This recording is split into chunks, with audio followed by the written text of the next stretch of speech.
Day Inyo, having satisfied biblical requirement, has been set apart and called to be a gospel of ministry.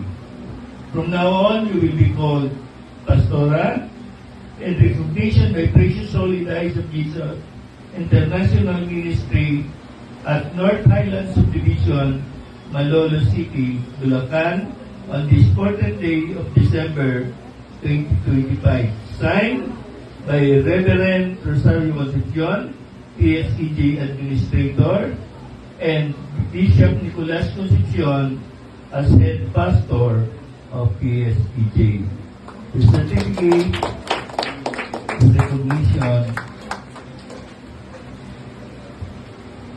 Precious Soul in the Eyes of Jesus International Ministry Incorporated certify you or recognize you, Reverend Pastor Rolando Tino.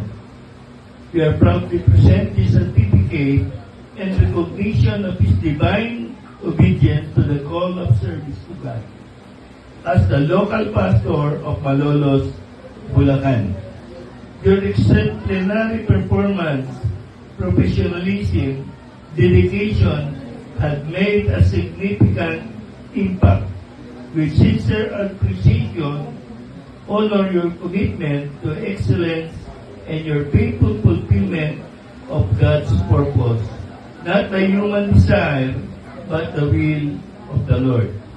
Present this 14th day of December 2025 at North Highlands Subdivision, Malolos, Bulacan. Signed by Reverend Rosario Concepcion, Overall Administrator, and Bishop Nicolas Concepcion as founder and head pastor of Precious Soul in the Eyes of Jesus. Congratulations.